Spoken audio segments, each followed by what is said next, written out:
Hi hello welcome to my mini vlog. Hi friends, ఈరోజు video ఏంటంటే సగ్గు బియ్యంతో వడియాలు ఇంట్లోనే చాలా ఈజీగా ఎలా పెట్టుకోవాలనేది మీకు చూపించబోతున్నాను అనమాట.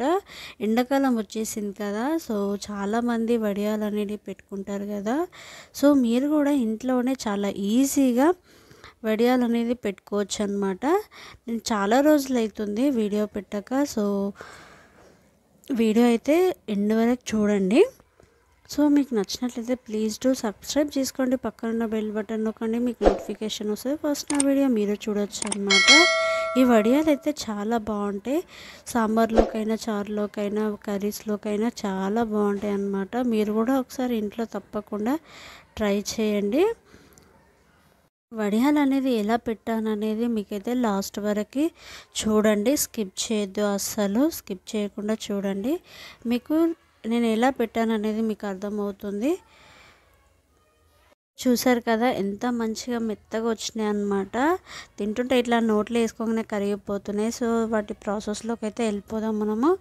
ఈ గ్లాస్తోనైతే నేను టీ గ్లాస్తోని 1 గ్లాస్ అయితే తీసుకున్నాను. ఎక్కువ తీసుకుంటే క్వాంటిటీ అనేది ఎక్కువైపోతుంది అనమాట, 1 గ్లాస్ సరిపోతుంది.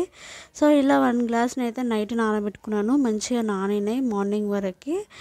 సో ఇలా నేను అదే గ్లాస్తోనే ఒక 8 గ్లాసుల వాటర్ అయితే తీసుకున్నాను. ఇవి ఇలా మంచిగా మరిగించుకోవాలి. అందులో కొంచెం జీలకర్ర, కొంచెం సాల్ట్ అయితే వేసేసుకోవాలి. వేసుకొని ఇలా మంచిగా మరగనించాలన్నమాట. మనం నైట్ నానబెట్టుకున్న సాబుదానా ఇంకా పచ్చిమిర్చి ఉంటుంది కదా, సో పచ్చిమిర్చి అది మెత్తగా గ్రైండ్ చేసుకోవాలి. ఒక 3 లేదా 4 పచ్చిమిర్చి అయితే ఫైన్గా గ్రైండ్ చేసుకొని ఇలా వాటర్లో కలిపేసుకోవాలి.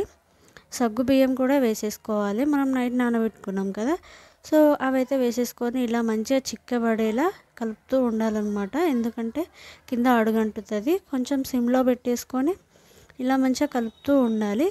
అది అలా చిక్కబడిన తర్వాత చల్లారిన తర్వాత ఇట్లా ఒక కాటన్ బట్టలో అతుక్కపోతుంది అనమాట. సో నేను కాటన్ బట్టన్ అయితే యూస్ చేయట్లేదు, ఒక కవర్ అయితే వేసేసుకున్నాను. ఆ కవర్లోనే వడియాలు అనేది వేసుకున్నాను అనమాట. చూసారు కదా ఎంత మంచిగా వస్తున్నాయో. సో ఇలా అయితే నేను వేసేసుకున్నాను అనమాట. చాలా వడియాలు అనేది వస్తాయి. ఆ టీ గ్లాస్తో సరిపోతుందా అని అనిపిస్తుంది కదా, సో ఖచ్చితంగా సరిపోతుంది, ఎందుకంటే చాలా ఎక్కువైపోతుంది అనమాట. మనం వాటర్ అనేది యాడ్ చేస్తాం కదా, సో చిక్కబడుతుంది. సో కరెక్ట్గా సరిపోతుంది. 1 డేనైతే నేనైతే ఇలా మంచిగా ఎండబెట్టుకున్నాను. పైన ఎండలు అయితే చాలా కొడుతున్నాయి కదా, సో 1 డేలోనే మంచిగా ఎండిపోయాయి అన్నమాట. సో చూసారు కదా ఎంత మంచిగా కనిపిస్తున్నాయో కలర్ఫుల్గా. ఇలా మంచిగా ఎండబెట్టుకోవాలి, మొత్తం ఎండిపోవాలన్నమాట. పచ్చి పచ్చిగా ఉంటే అవి స్మెల్ అనేది వస్తుంది. ఇలా మంచిగా ఫైన్గా ఎండిపోవాలి. ఇలా ఎండిపోయిన తర్వాత మంచిగా నేను చూడండి ఒకసారి ట్రై చేస్తాను. ఇలా స్టవ్ పైన ఒక కడాయి పెట్టుకొని ఆయిల్ అనేది వేసేసుకొని దాంట్లో వడియాలు అనేది వేపుకోవాలి. ఎంత మంచిగా పొంగుతున్నాయో తెలుసా, చాలా మంచిగా ఉన్నాయన్నమాట. టేస్ట్ అయితే చాలా బాగుంది. సాల్ట్ అయితే మీరు 1 స్పూనే వేసేసుకోండి, ఎందుకంటే ఎక్కువైపోతుంది వడియాల్లో. సో చూసారు కదా ఎంత మంచిగా ఉన్నాయంటే చాలా బాగున్నాయి. ఈజీగా ఇంట్లోనే మీరు ప్రిపేర్ చేసుకోవచ్చు అనమాట. ఒకసారి మీరు కూడా నేను చేసిన పద్ధతిలోనే మీరు కూడా ఒకసారి ట్రై చేయండి. మీకు నచ్చితే లైక్ చేయండి, షేర్ చేయండి, కామెంట్ చేయండి. సో చూసారు కదా ఇలా కర్రీస్లోకైనా సాంబార్లోకైనా చాలా బాగుంటాయి అన్నమాట. వాటిపైన కొంచెం ఎండుమిర్చి అనేది పొడి ఉంటుంది కదా, కొంచెం ఇట్లా చల్లుకొని తినాలి, చాలా బాగుంటుంది. సో ఇదన్నమాట ఈరోజు వీడియో. ఎవరైతే మన ఛానల్ని ఫస్ట్ టైం చూస్తున్నారో ప్లీజ్ డూ సబ్స్క్రైబ్ చేసుకోండి, పక్కన ఉన్న బెల్ బటన్ నొక్కండి, మీకు నోటిఫికేషన్ వస్తుంది. ఫస్ట్ నేను వీడియో పెట్టగానే మీకు నోటిఫికేషన్ వస్తుంది. ఫస్ట్ నా వీడియో మీరే చూడవచ్చు అనమాట. So thank you for watching.